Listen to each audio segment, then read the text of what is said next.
My name is Ethan Eakin. I am the owner and mostly operator of Eakin Farm and Panel. Um, so, from a management point of view, I manage the crew and let them know when and where to be. I set expectations financially and what our goals are in terms of marketing, product line, and services. As an owner point of view, I manage the finances on the back end, marketing, branding, things like that, of that nature. Okay, and first of all, we're doing this interview, in the vehicle here. He is super busy, so I've been trying to meet with him for the past week, and he works all day, almost all night long, and even on weekends. So that's why this was the moment he had, and we're doing it. So, next question: how would you describe your leadership style? So, my leadership style, this is something I've been thinking about. Some people say that leaders are born, other people that say that leaders are created. The reality is it probably is a combination of both. I was born with certain natural leadership giftings, but then I also lack in some areas, and I'm very aware of that. I would consider my leadership style more of a manager and motivator. Okay. I am strong in terms of setting a vision and setting a goal, setting expectation and expectations, and I feel like I'm really good at encouraging the people that work with me and pointing out what they're good at, and then if there is a negative, I usually try to turn it into a positive, like, hey, my goal is to help you leave here better than you came here. So these are things I see that you do really well. Here's some things that I feel like you have the potential for, but that you're kind of weak in at the moment. Let's talk about how we can adjust that. And I feel like I'm strong in that area. However, I am weak in terms of disciplining and in terms of, some might say cracking the whip. You have the carrot, which is the reward, and then the whip, which is the discipline. And I'm much better at the carrot than I am the whip. Okay. Yeah. Can you tell me about a time where you demonstrate leadership through one of those qualities or values? So I recently had to take our operations manager and move him laterally into a sales and shipping and receiving position. I took him out of our top position. Now, he didn't get demoted, but he lost the title as operations manager, and I brought in a outside individual with stronger characteristics for that position. And so in doing this, I deflated the person that I replaced and moved laterally. I deflated his confidence, and I ended up having a strong lack of performance out of this person. Like, he started just lacking performance, and he wasn't doing like he normally did with his sales and with discussing with customers and being happy-go-lucky. And this person has always been a very strong performer at our business, but he was dropping the ball in terms of management and catching details, and that's why I moved him specifically into what he was best with. So I sat down and had a conversation with him, and I was able to empathize and read between the lines and feel and discern the fact that, even though his money hasn't changed, his pay hasn't changed, even though his level of leadership really has not changed, losing that head title really, it busted his bubble and broke his ego.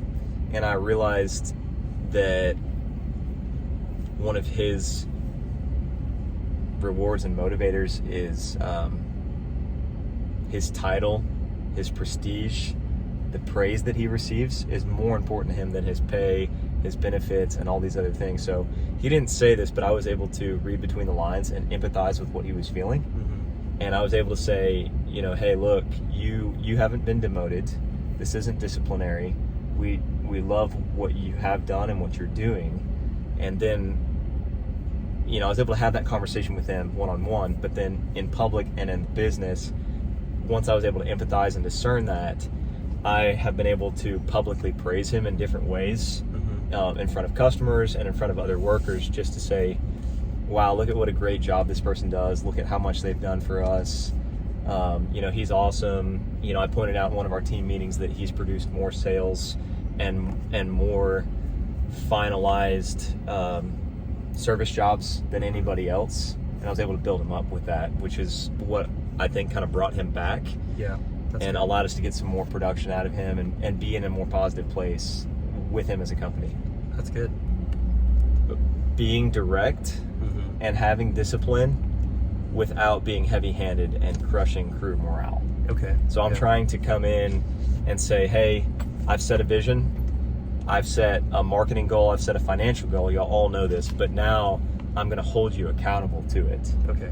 But I'm not going to come in there like a tyrant and yell at people and crush them and be mean to them and constantly discipline, because then I'm just going to crush morale, and I'll lose people, and it won't be a positive work environment. So I'm working on finding that balance between exemplifying leadership and discipline and holding people accountable to it without being a tyrant. Okay, yeah, that makes sense. So going back to talking about your team members, it sounds like with so many different personalities on your team, how do you try to get everyone to buy into the team mission, to be successful, what the ultimate goal is? So there are different personalities on our team, although I do see common traits as well. I look for leaders on our team. I want there to be leaders. Now, that's not to say I want everyone to be an alpha, but I want people to have a sense of leadership and stewardship. So when I hire people, I mention this in the hiring process, that I hire for really two things: character and intelligence. Those are the two primary things I look for. Everything else can be developed or trained. So if someone has good character and integrity, and then they're intelligent and they're trying to solve problems consistently, that's the kind of person that you want. So I start by creating an expectation that I hire intelligent people. And I expect you to be intelligent. I expect you to be a problem solver. See, I'm not hiring people to just do as I say at all times. I'm hiring people to be innovative and to be problem solvers. And so I set that expectation very early on in the hiring process.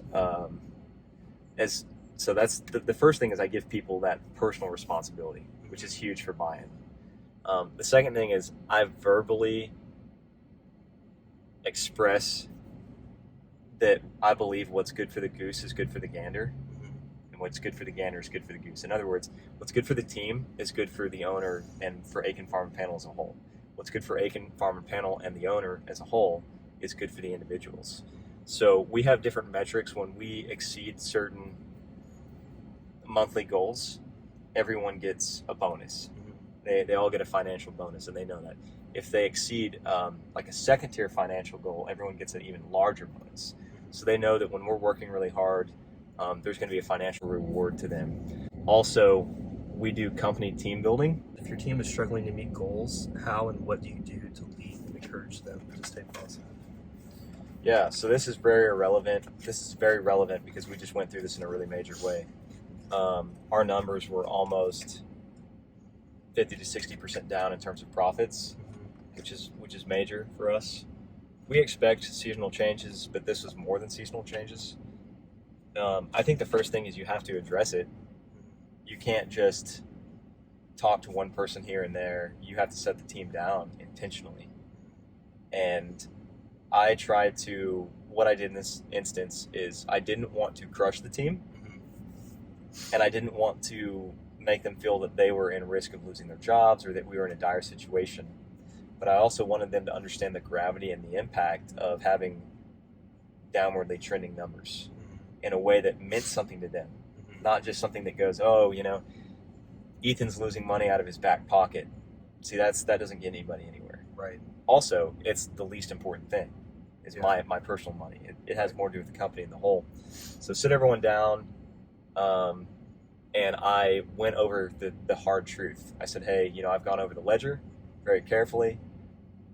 Sales are trending down 10 to 15%. Service jobs are trending down 40%. Payroll is up 30%, and weekly expenditures are up 20%. And cumulatively, that has us down 40 to 50% in profits. And when they saw that, when I said that, and they saw that, they were all like, wow, okay. And I expressed to them that, hey, look, this is a problem. But I encouraged them and built them up. I said, this is a problem that we're going to break through as a team. And then I stopped at that point and I said, hey, let's think for a second. So what? Why? Why is it important? And I had everyone share. And one guy was like, well, I like the work environment that we have at Eakin Farm and Panel. One guy said, the company's always had my back and taken care of me. He's the one that we repaired his car. Another guy said he feels like he really enjoys the bonuses and the company nights, and he feels like those are things that he doesn't get at other companies. Mm-hmm. And so I said, so those are things that y'all recognize that we have here, but you don't get to have elsewhere. Actually, another one of our managers, he mentioned that he felt like he's always been able to, he's a pastor, he's always been able to discuss serious things with customers and pray for them if they wanted prayer. And he felt like he's been encouraged in that way and allowed to express himself. So he felt that freedom of expression was important to him. And so I said, if numbers continue to trend down, likely over the course of time, we will have to eliminate somebody.